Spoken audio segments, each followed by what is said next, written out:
Bonjour, je voudrais vous parler aujourd'hui de la situation en Haïti, sur l'enquête par rapport à l'assassinat du président, puisque le New York Times vient de publier un article extrêmement intéressant, extrêmement documenté, qui revient sur les circonstances de l'assassinat du président Jovenel Moïse. L'article s'intitule « Haïti, le président haïtien dressait une liste de narcotrafiquants. Ces tueurs l'ont saisi ». En effet, dans la nuit du 6 au 7 juillet 2021, on en rappelle, Jovenel Moïse, qui était le président de la République d'Haïti, a été assassiné dans sa résidence. C'est quand même assez rare que le président soit assassiné dans sa résidence. Les commanditaires de cet assassinat ont été officiellement inconnus, mais le New York Times vient de publier une très longue enquête, très documentée, qui revient sur les circonstances de la mort de l'ancien président haïtien. Le journal relate un réseau politico-mafieux dont le président Jovenel Moïse était issu, mais contre lequel il avait finalement décidé de s'élever.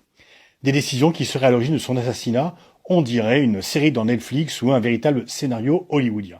Jovenel Moïse succède en 2017 à Michel Martelly, qui a été président de 2011 à 2016, après un report des élections présidentielles et un intérim d'1 an du fait d'irrégularités dans le scrutin. Jovenel Moïse avait dans un premier temps été le partenaire d'affaires des différents hommes influents dont plusieurs sont par la suite soupçonnés d'être impliqués dans des trafics de drogue.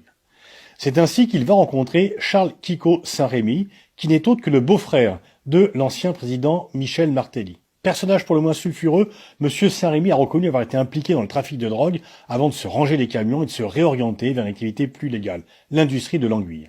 C'est dans ce domaine que Jovenel Moïse, travaillant à ses côtés, avant de se lancer dans l'industrie bananière. C'est donc via Saint-Rémy qu'il va rencontrer Michel Martelly. Michel Martelly, ne pouvant, du fait de la Constitution, réaliser 2 mandats consécutifs à la tête de l'État haïtien, il s'agit pour lui de trouver un successeur. L'ancien président trouve dans Jovenel Moïse le parfait candidat, un entrepreneur d'origine modeste, ce qui peut plaire à la population, qui est plus noir de peau que lui, donc qui est plus représentatif. Et il pense qu'il va pouvoir le contrôler et retrouver son poste et surtout ne pas être inquiété pour les différentes affaires de détournement de fonds dans lesquelles il est sévèrement impliqué. Bref, un homme de paille qui va tenir la place. Jovenel Moïse ayant lui-même bénéficié du système de corruption en place sous son prédécesseur, ayant reçu d'importantes sommes d'argent via des subventions, pas toutes justifiées, il pense qu'il va être parfaitement contrôlable. Et à son arrivée, Jovenel Moïse renvoie les dirigeants d'unités de corruption qui enquêtaient sur son propre cas. Sa campagne de Moïse a été en fait menée par les équipes de Martelly, par Martelly lui-même, qui d'ailleurs n'hésitait pas à faire de l'ombre à son protégé, qui n'était considéré que comme un homme de paille. Comme le rappelle le New York Times, la femme de Martelly allait jusqu'à déclarer « Jovenel est une propriété ». Mais, arrivé au pouvoir, c'est toujours Martelly et Saint-Rémy, la famille, les parrains, qui tenaient les rênes et qui choisissaient les collaborateurs et membres du gouvernement de Moïse. Il lui impose ainsi la présence de Dimitri Hérard, membre des équipes de sécurité de Martelly, qui va devenir le chef de la police de protection de Jovenel Moïse. Hérard est lui-même impliqué dans différentes affaires, notamment le trafic de cocaïne et d'armes. Moïse n'entretient pas de bonnes relations avec lui, qui était pourtant en charge de sa propre sécurité. En février 2021, Hérard prétend avoir déjoué une tentative de putsch à l'encontre de M. Moïse. Le président dénonce l'oligarchie et les élites du pays, les désignant comme étant à l'origine de cette tentative de coup d'État. C'est alors qu'il va prendre de façon surprenante un virage anticorruption et de lutte contre les trafics. Il fait compiler un dossier sur les différents réseaux qui agissent dans le pays, récolte des noms et prend des mesures importantes contre la nébuleuse du commerce d'anguilles, gérée par Saint-Rémy, qui servirait à blanchir l'argent des trafics. Il fait également détruire une piste d'atterrissage clandestine, qui servirait de trafic notamment de voies de passage entre les producteurs d'Amérique du Sud et les consommateurs d'Amérique du Nord. Il projette également de nationaliser un port sous le contrôle des proches de Martelly, qui sert d'entrée à des cargaisons d'armes dans le pays à différents trafics. Enfin, il tente également de reprendre le contrôle des douanes, les économistes haïtiens estimant que le pays perd environ 500 millions de dollars par an à cause de la corruption au sein des douanes. Bref, il s'attaque au système, il multiplie les mesures qui touchent les intérêts de ceux qui l'ont mis en place. La nuit de son assassinat, aucun coup de feu n'a été échangé entre les assassins du président et les forces de protection de ce dernier, dirigées par Hérard, ce qui laisse supposer quand même une très grande complicité, et que ces derniers ont laissé volontairement rentrer le commando.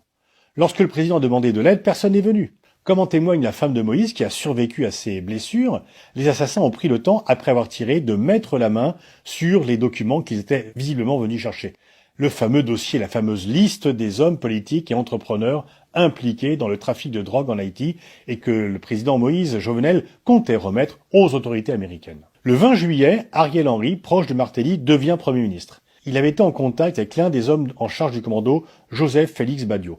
quelques heures avant et après l'assassinat du président. De nouvelles élections auront lieu l'an prochain en Haïti. Martelly, qui vit à Miami, a déjà annoncé sa candidature et est le favori des sondages. Le système mafieux à la tête de l'État haïtien n'est donc pas prêt de disparaître si rien ne se passe d'ici là. On estime que les 2/3 de la population haïtienne sont touchés par le chômage, que la situation économique est dramatique, particulièrement depuis le tremblement de terre de 2010, qui a ravagé le pays et fait près de 230 000 morts, et détruit la plupart des infrastructures. Alors bien sûr, il y a l'héritage historique de Haïti, mais tout ceci n'explique pas tout. En 60, Haïti est au même niveau économique que la République dominicaine. Aujourd'hui, par habitant, la République dominicaine est 7 fois plus riche qu'Haïti. Haïti se classe au 159e rang sur 189 en termes de PIB par habitant, entre la Birmanie et le Bénin, et 169e également en termes d'indice de développement humain, entre l'Afghanistan et le Soudan. La République dominicaine se place 87e. L'indice de corruption de Transparency International classe Haïti au 170e rang sur 180 pays. Et donc tout ceci explique pourquoi les parrains qui étaient à la tête du pays ont assassiné le président qui s'était révolté contre ceux qui l'avaient mis en place. Donc cette population où il y a d'innombrables talents ne peut pas développer son énergie, ne veut pas développer ses talents, ne peut pas participer au développement du pays du fait de la mise en coupe réglée de gangsters et de mafieux qui sont à la tête de l'État. Tous les faits que je vous ai rapportés sont issus d'une formidable enquête parue dans le New York Times, très documentée, qui raconte comment effectivement Haïti vit sous la coupe réglée de trafiquants et que évidemment c'est bien sûr la population qui en est la principale victime.